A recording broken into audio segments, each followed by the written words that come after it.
plans today? Gonna do a little bit of lifting. A little bit of lifting, sort of handstand walking. And then just a bit of a metcon. Is that what most of the days look like? Yeah, it's just pretty much bang on normal training day. How are you feeling about the Open this year? Feeling pretty good. A lot of the pressure's off without regionals being around. Yeah. I'm just trying to make top 40 to get an invite to the Wollongong sanction event. Yeah. And so I'm fairly confident with the top 40. I've done top 40 last 2 years, and that was with Australia and New Zealand. Whereas you only need to be top 40 in just Australia to get the invite. So it's good. It means there's a lot less pressure. Try and have fun with it, even though the Open's never really fun. Just another award in the week, I suppose, now. True. Do you reckon you'll aim more for teams this year or individuals still? Well, we're going to China. We're going to Shanghai in April for the Asia CrossFit Championships as a team. Yeah. So we're really gearing up for that. Put a lot of time and training into that. That's why we're kind of training through the Open, because we're not just, the Open's just 5 workouts over 5 weeks. There's still a lot more other training days to get prepared for that trip. And Wollongong's right around when my next baby's due. So I might not be able to do it depending on, if baby comes early or whatever. So it's more, if I have a chance to go and have another throwdown individually, that'll be fun. Yeah. But I'm not too concerned if I make it or not. So the goal is more teams then? At this stage, at least this part of the season. We'll see how we feel after China. If we're still, if we qualify or not, if we feel like we want to go again, if we want to do some individual comps after that, we'll kind of make that call until we get back.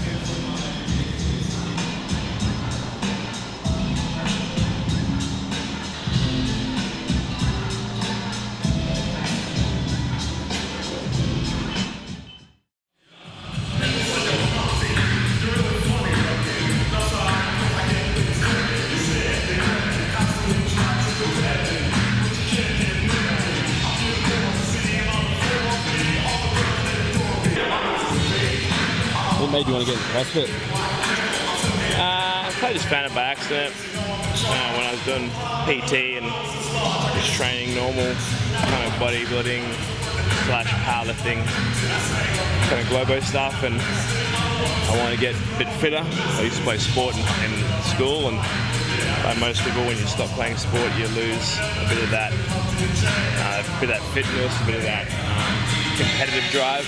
So I wanted to do something that had a bit more cardio in it, and CrossFit was pitched to me by someone as being a cardio program. Yeah. Which I suppose it kind of is, but obviously a bit more than that.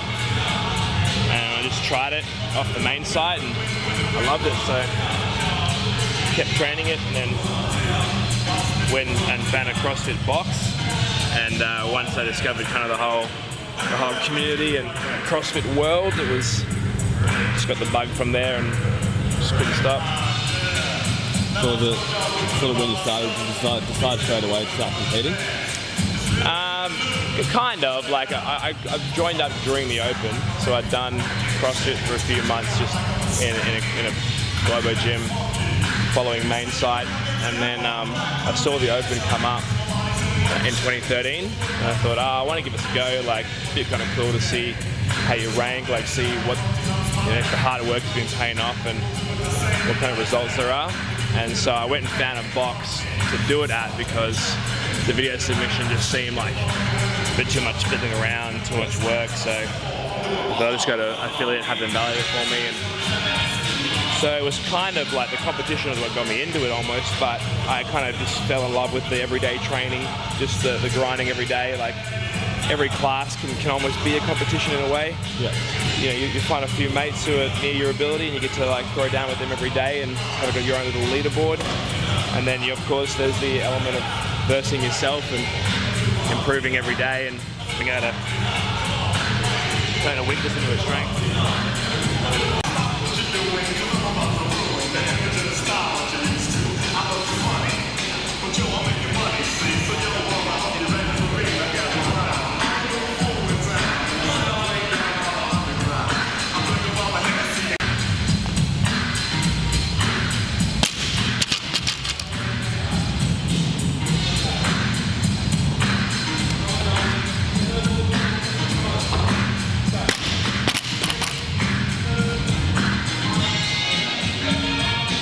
It's a great first open workout.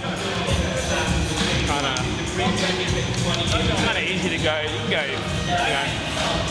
80%, and it's not that bad of a workout. You can go 100%, it's really bad. So you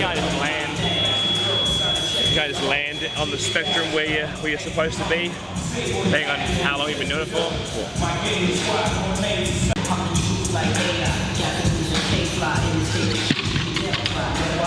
What are your thoughts on everyone saying that 19.1 is a big man workout? Yeah, it is. Which, that only matters to a certain level. Like, your Matt Fraser's still going to score very well in this workout, no doubt. Like a short person can make up for being short by being absurdly fit. Yeah. Same way a tall person can make up for burpees and muscle-ups by just being really fit. And it probably means that there'll be a short person workout coming too. Like, it's a 5-week open, everyone forgets that. Everyone has as long as you don't blow out completely, like a 50th in this workout, if you're a short person, it's not bad. And then just come top 40 for the rest of them, top 30. If you come in like 200th or 500th, then it doesn't matter what the workout is, you probably weren't going to make it anyway. Top 40, for Wollongong. So, and the national champions, like same thing, the guys that will win their countries, they're immune to short or tall workouts. Yeah. Like, they're just that fit, they can do it. So that makes a difference for you. You weren't in the running in the first place. If it does make a difference for you, it'll come back around on another workout for you anyway.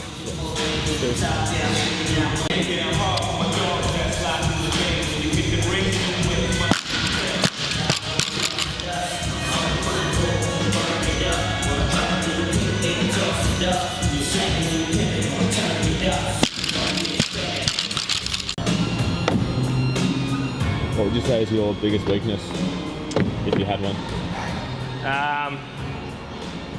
Hard to say now. Handstand push-ups aren't great. Pressing gymnastics is not great. The handstands, like ring dips, strict ring dips.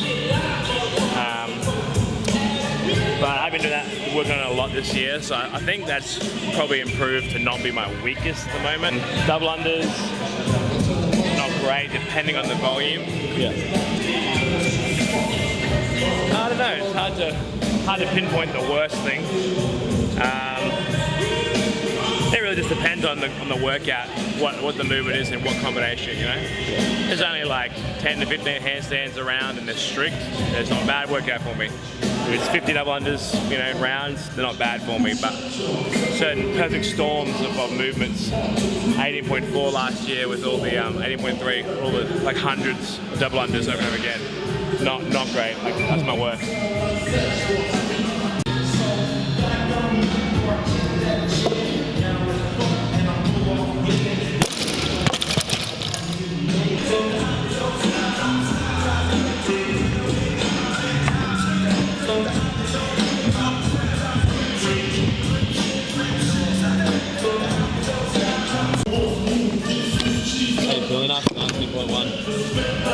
Quite good actually. Yeah, legs weren't too bad. Did a little the bike workout yesterday just to flush them out. That always helps. And then that was really the only factor, I suppose. But I've done carry and unbroken a couple of times now, so the legs are used to the wall balls, I suppose. It's what's making you sore in that workout is the wall balls.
today? Yeah. How's it feel?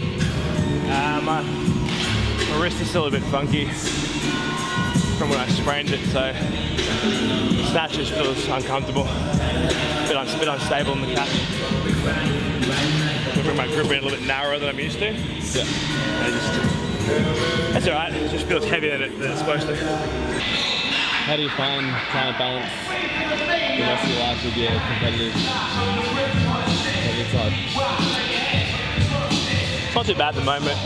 I work in the industry, coaching here full time, so schedule's pretty good. I normally squeeze a bit of training around work, and like I'm home 3 p.m. most days. Get to hang out with the family and put Jack to sleep most nights, and weekends are pretty flexible. I don't have anything on except to train and get a lot of family time in, so it's really good. Like, I'm really fortunate with what I do, and obviously my wife's super supportive.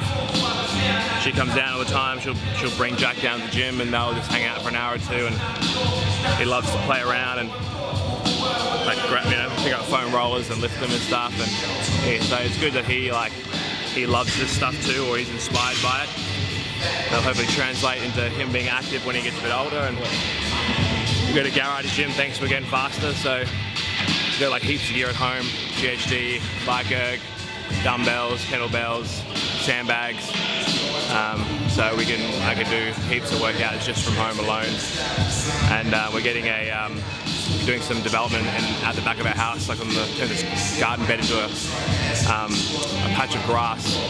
So we'll actually get some concrete laid down, and we'll put a rig in there as well, a little single cell, again, faster rig. So I'll be able to do heaps more from home as well, which makes it obviously much more flexible. And you can just train, jog outside for half an hour, do a workout, come back in and, take Jack for a shower or feed him or whatever. It's like super easy around a lifestyle like that. Keeping it a bit close to the family. Yeah, you just don't, if you drive to the gym, you're driving all the way in, we're going to go do some training for a while, then drive back. You're not going to hop into squat, hop back home, hop back out again. So with a garage gym, you can just go into the garage, do a 5x5 squat, come back out, do some stuff, go back in there, do a bike exercise session. Like, you can train whenever you want, which is obviously super helpful if you have a family.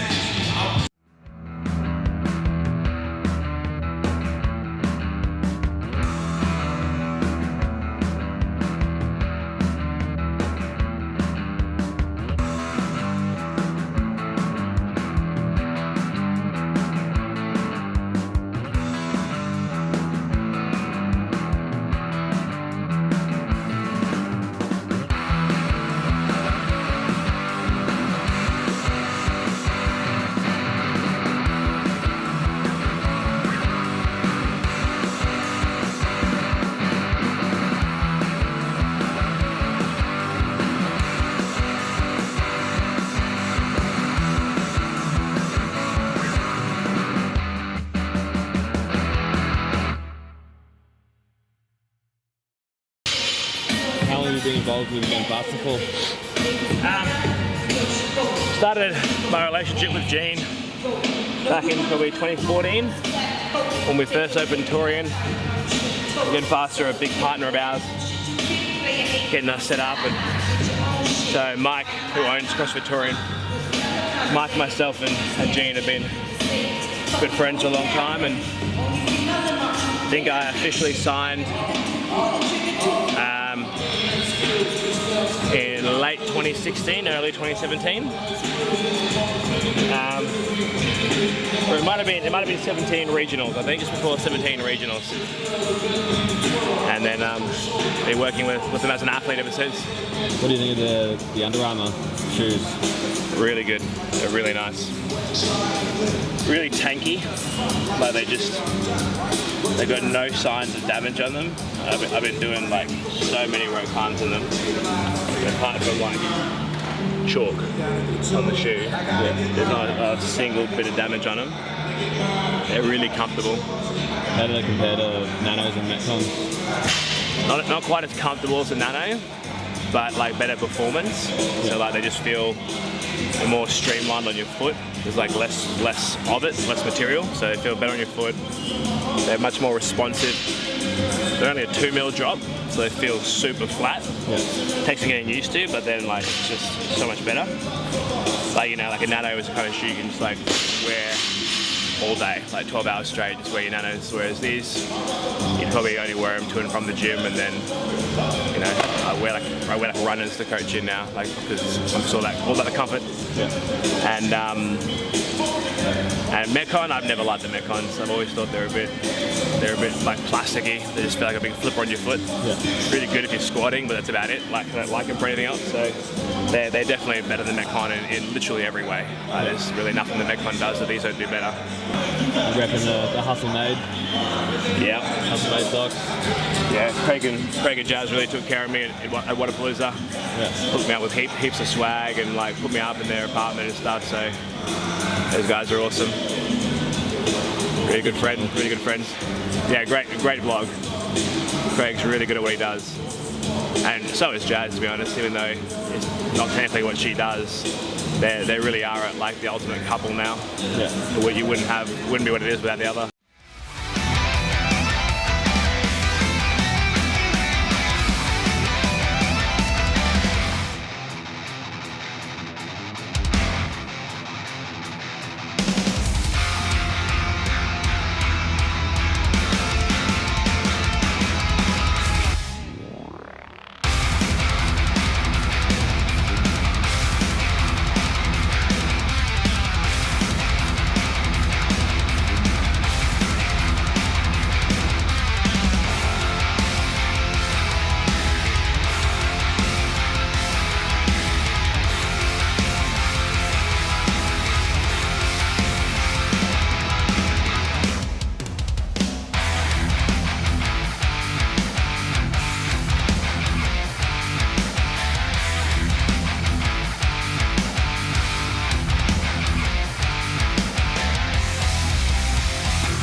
What would you say is the biggest difference between competing at the games as a team and competing at the games as an individual?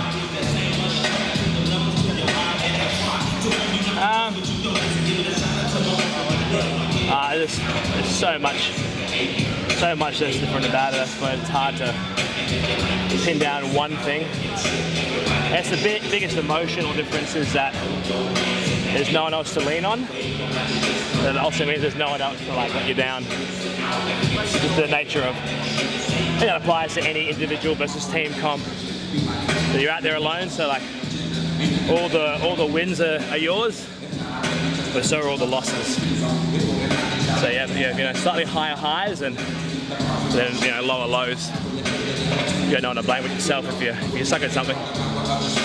Whereas on a team, as long as you're not the least fittest in the team, you feel like feel fine.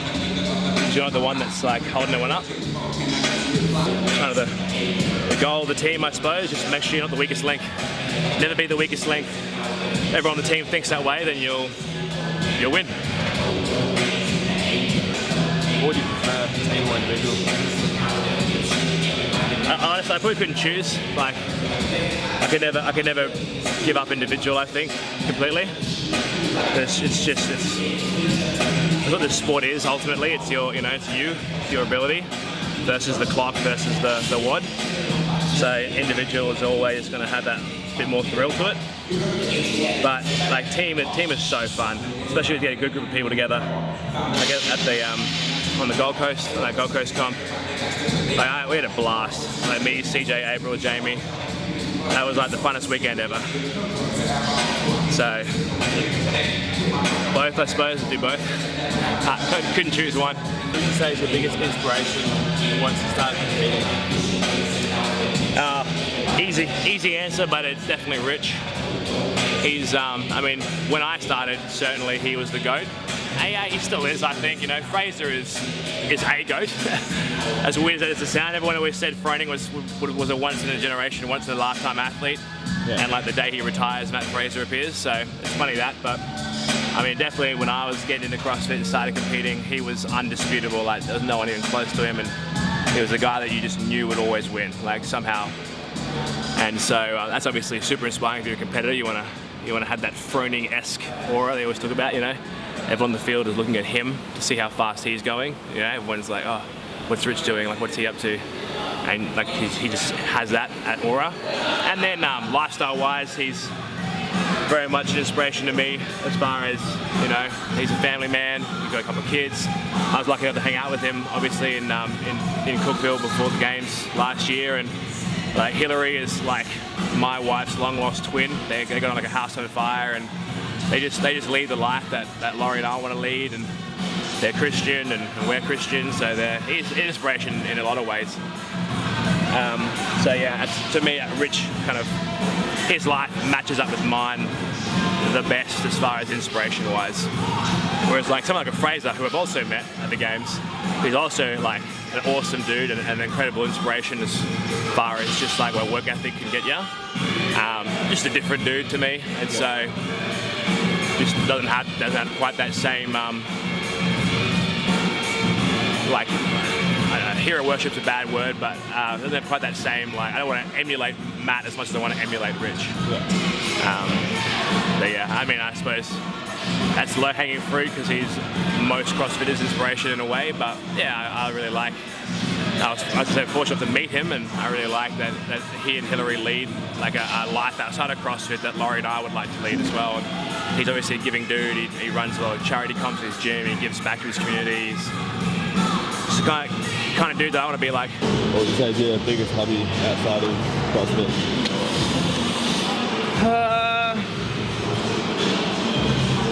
I don't know, to be honest. I used to be a bit of a gamer, but I haven't really done anything since Jack was born. It's wrong with having a kid, I guess. My son. That's all me and Laurie do now. Just chase him around the house and see to him. So it's work, CrossFit, and family, which is awesome. If it wasn't CrossFit, what sport do you reckon you'd be doing, or would you prefer to do at a level?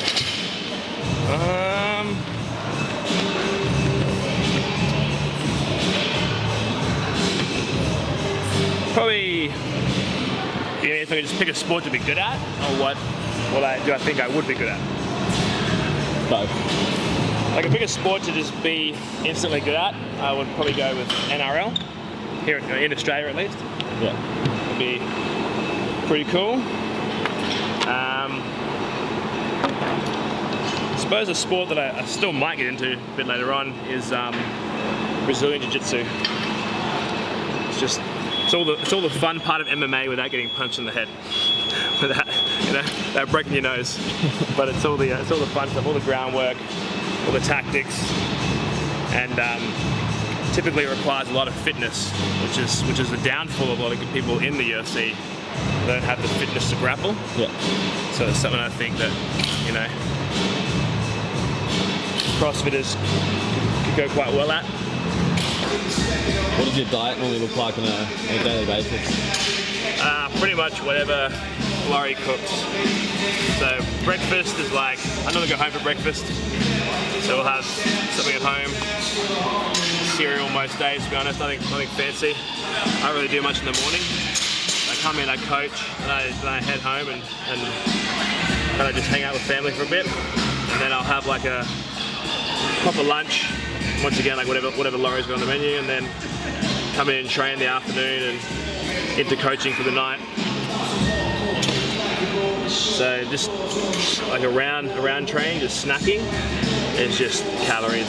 So I love dairy, so yogurt, chocolate milk, like anything like that. Just smash that in and around training. Do you focus much on macros, or what makes you feel good? I don't measure anything. I just eat till I'm hungry, and typically if I feel a bit worn down or beat up from training, then I know I'm probably not getting in what I need. So it's generally carbs for me. Like I respond well to carbs. If I don't eat a lot of carbs, I get sore, I get lethargic around training. So just try and get those sugars in immediately after working out, and then just eat again for the rest of the day as normal as I get hungry. I'm not worried about it too much. Did you ever see yourself being a full-time athlete? You mean like pay to be a full-time athlete? Or do you mean this? It's like sort of this sort of stuff, like how Matt Fraser is. I mean, the irony is, this is true for most guys in my range, the regionals athletes, even though regionals doesn't exist anymore, is, I mean, we all train like a full-time athlete, you just don't get paid for it. Which is just the reality of the sport at the moment. There's not enough money in CrossFit yet. Who knows in 10, 20 years, but I always knew fitness to be a big part of my life, and when I had the opportunity to make it part of my career by working in a gym, that afforded me the opportunity to obviously train full time and do what I do, which I love. But I mean, who knows? I never thought I'd see myself go to the CrossFit Games. So I mean, who knows?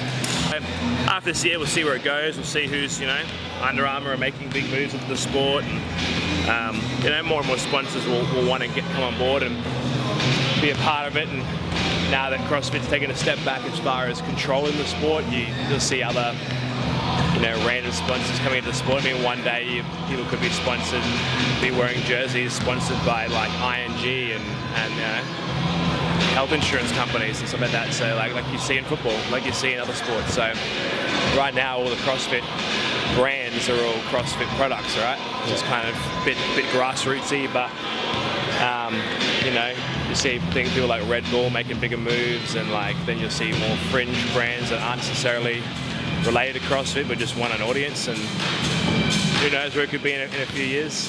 People can make a living out of it, like more than just the winner, you know? Yeah. Which would be really cool.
Shit. How do you sort of bring yourself back into it?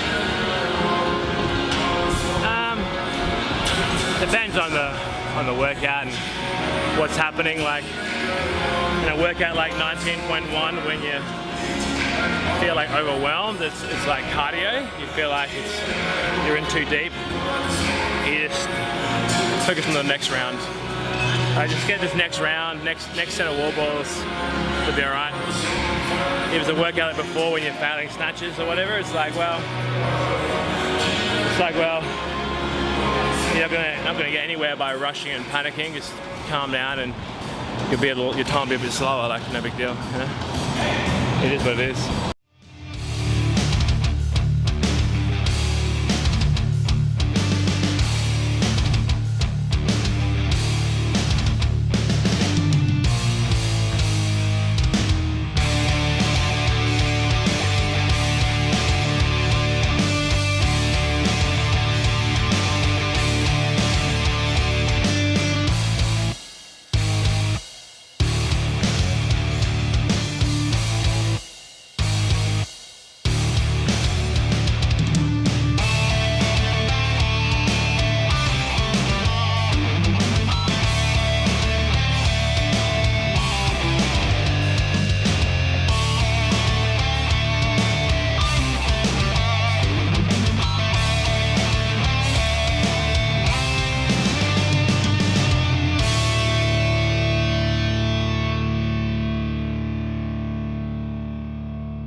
say you have any rituals for training or competing? Nah. Try to take training pretty chill. Just get warmed up and start the clock sooner rather than later. Competition wise, nothing fancy, just try to stay focused. If the workout has something that you need to think about, like a transition or a certain order you have to move something in, or anything tricky that might no rep you for, just try and stay focused on what you got to do. Apart from that, try to keep it pretty light. So just, you know, so worked up, so in the zone that you just go out there and just flop, you know. Gotta stay a little relaxed, gotta stay comfortable, you know, so you can execute. What's the biggest injury you've ever had before? Been a couple of like near misses. I sprained my thumb a couple years ago on a snatch. That was a bit funky for a while, but it was fine. I like twisted my neck real weird on a handstand push-up, like kipped and jarred my neck, and I couldn't like do a handstand push-up for like 2 months, and my neck would just seize up. But luckily no damage, and that came good. I rolled my ankle at regionals. That was the worst injury. It was a full grade 3 rupture of the ATFL, so the ligament was gone, but it rehabbed it fine, healed up fine, and doesn't bother me at all right now. Did the whole games without it bothering me. And then really recently I sprained the ligament in my thumb, catching that clean and having it roll off my wrist. It wasn't a rupture, it was intact, and it's healed up fine. It's still a bit sore because I train on it.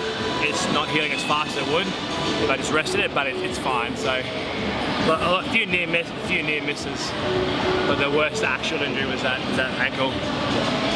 Which, you know, if you treat it right and do the right thing, it's not necessarily a big deal. Didn't need surgery or anything, and it's fine now. So, Calls for the last round? well, I've had 2 good rounds, so I don't want to ruin it and have a shit round. But I'm also like, this is the point now where the wheels kind of fall off. You know, there's a reason it's 3 rounds and not 2 or 1. You know, the 3rd round is the one that kind of things all fall apart. But I think my forearms are going to give out on me on the pegboards. I think they'll be slow this round. So this round will probably hurt the least because I'll be resting on the pegboards for the longest.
That last one was rough. Blew out big time. Just tank was empty. What was the hardest part of that workout for you?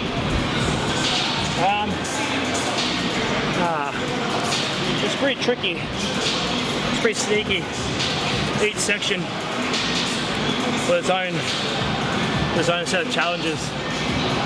Like the pegboard was my slowest, and it felt like I was on the brink of failure on a few of those pegboards, but it wasn't gassy. The box jumps were like kind of easy, kind of smooth, but 15's a lot of them, so it kind of feels endless. So it feels a bit overwhelming when you're about 4 or 5 in. Your shoulders starting to blow, lungs are starting to blow. And the dubs are like the simplest. Like, 100 dubs is a minute of work. If you trip at 50 and you only had 30 seconds of work to go, but it was like the gassiest. Like, I was in the most pain during the dubs, just for me. So that was like, each little section had its own like challenges to overcome. Pegboard's where I lost all my time though.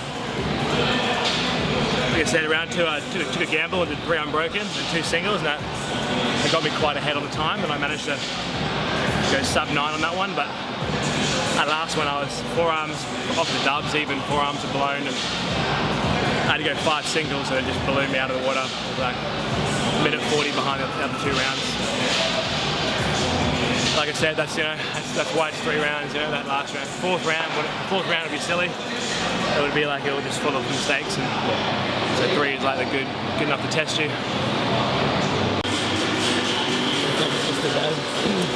We're going to do a swim now with the. We've got a bit of a performance crew here at Torian.